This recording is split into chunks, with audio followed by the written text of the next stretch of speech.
So today we're going to explore two things, love and space. And so I'm just going to invite all of you to sit back and relax and just listen. That's all that's needed. Relaxation is I'm going to emphasize that one, relax and just chill out and let things fall within you, however they appear. Doesn't have to make sense. If you feel yourself being provoked in any way, if you feel resistance in any way, completely natural, acknowledge it. It is only your belief systems that might be provoked. It is only your unconscious thinking patterns that want to resist. It is not you. So acknowledge it, send some love to it, and just let it be. Come back to the room and listen.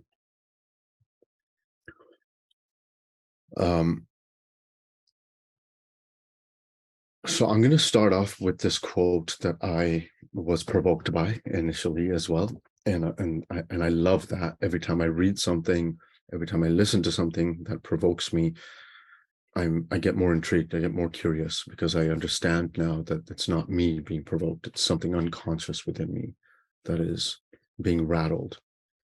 And that quote is from Ramana Maharshi, and the quote says, "Thinking is not our natural state." So when I initially heard that, I was like, wait a second. It goes against every fucking thing I've ever thought of and how I've lived my life. What is this you say? You he's dead, he's passed away, and he's provoking me. Like, what's going on here? How's that possible? So I sat with it, and my mind wants to conclude on what he meant. My mind wants to assume what he meant. My mind wants to make meaning out of the words that I'm reading and associate them with the reference points that are coming through. And as I slowed down and acknowledged and recognized that that's what's happening, I let it be. And I came back to, I don't know what he means. I don't know what he means. Oh, here's what he might mean. Yeah, but do you know? Or is that an assumption? Is it a maybe? It's a maybe. Okay, then leave it alone, Shenan. You still don't know. Well, he might mean this because it makes sense this way. Do you know? No, you don't. Okay, then stay with the I don't know what he means. It's a very powerful place to be because that allows for the impersonal intelligence, wisdom to come through from my soul, pierce through my mind and assumptions and all these reference points that the words have association with, and allows for insight to occur, genuine, deep insight, not just perspective shifts. And I sat with it for months because that one provoked me. Like it went against everything that I would be looking at life with, at the world with, at myself with, what meant things to me in my life, things that have meaning. And I'm still reflecting on that. I don't think I'll ever know what he means. I mean, he was an enlightened sage at the age of 14 before his brain was even developed. Um, I'm not going to pretend to know what he means. I've been humbled enough just by reflecting on that one sentence over and over again. So what I have come to see so far is that thinking is not our natural state. To me, looks like we have the ability to think.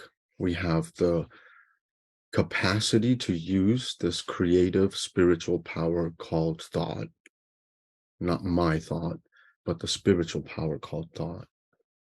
And we use it to make sense of the world. We use it to navigate the world. We use it to communicate.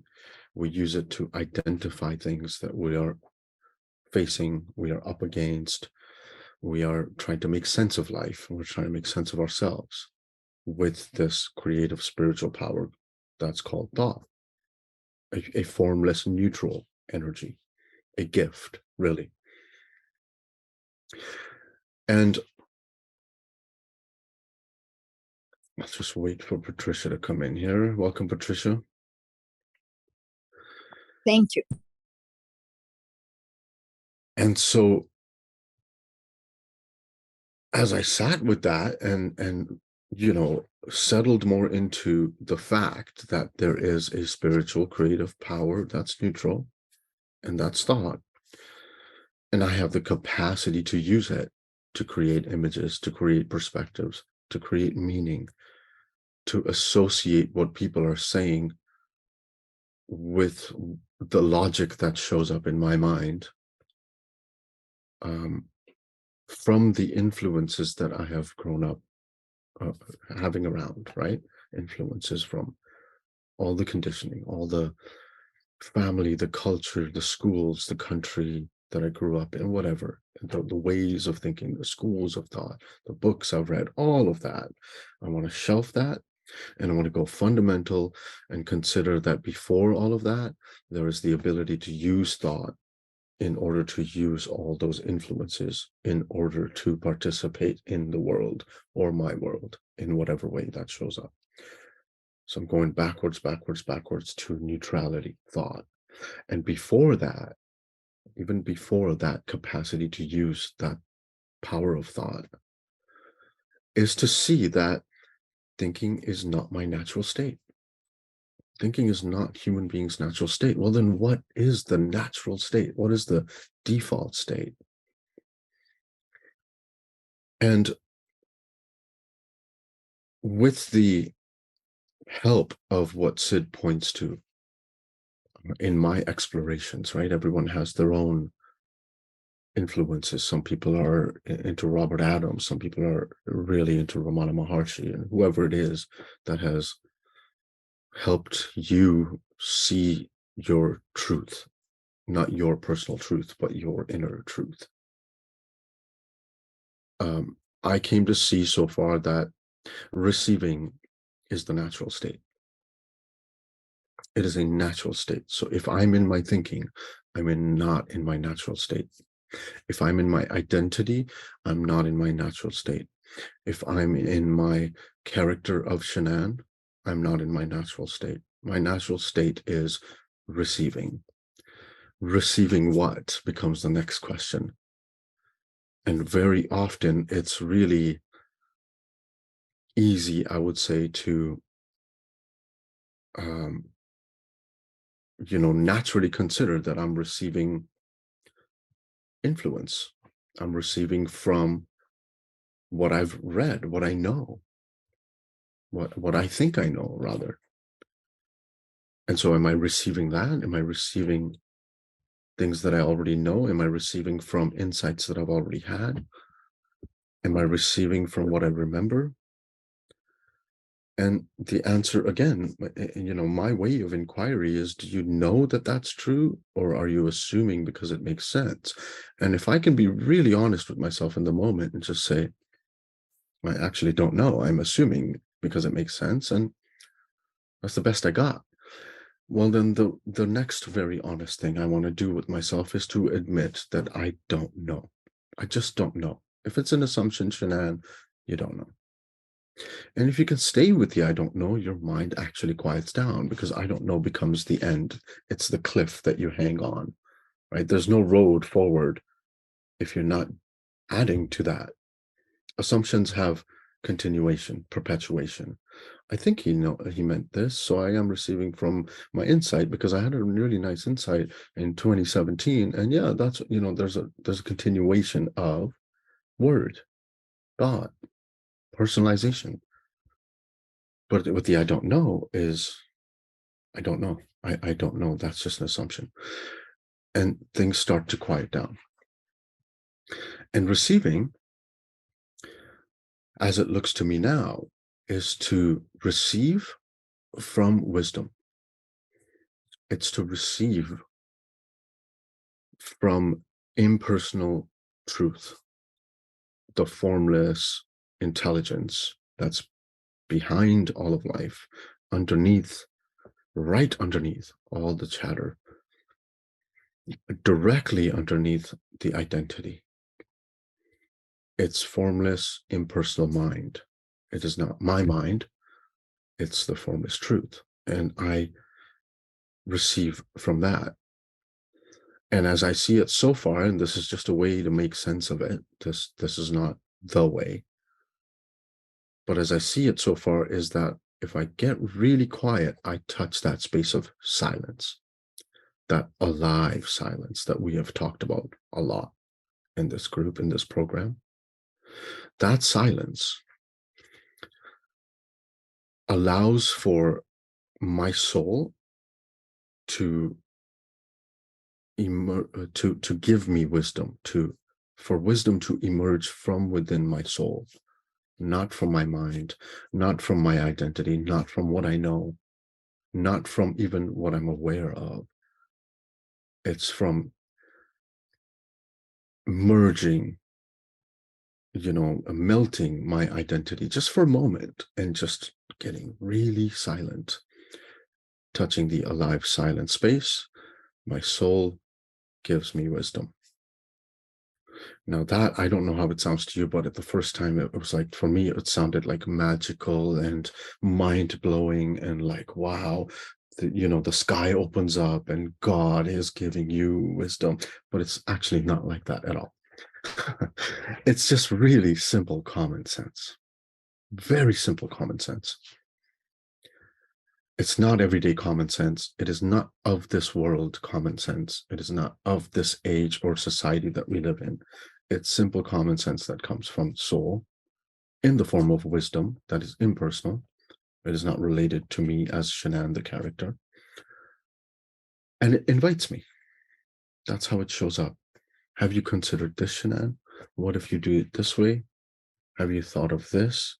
Very gentle invitations, nudges, and whispers.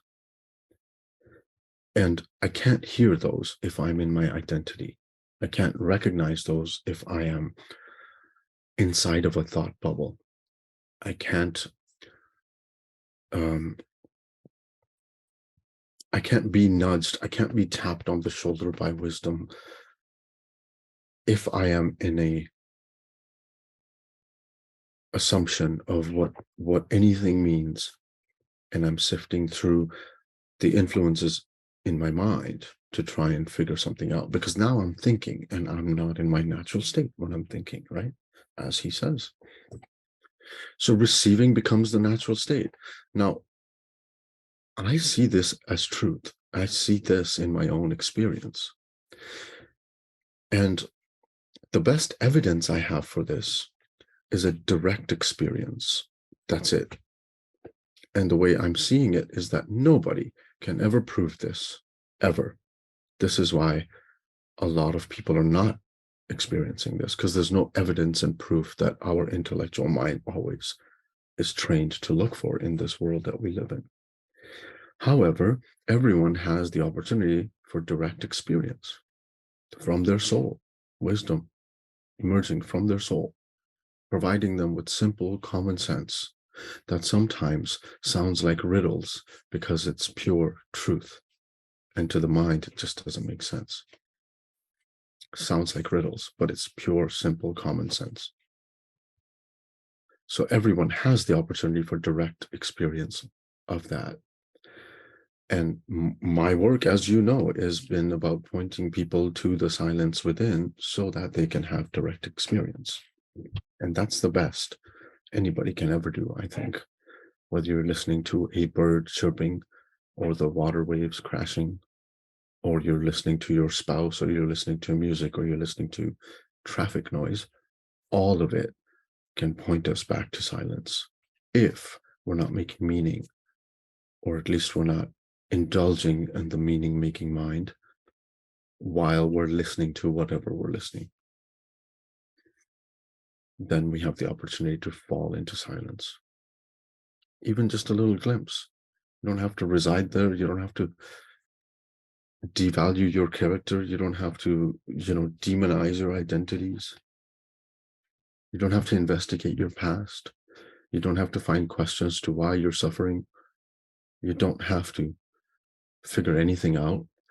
because anything we figure out or attempt to figure out is us thinking, and thinking is not our natural state. Receiving is natural.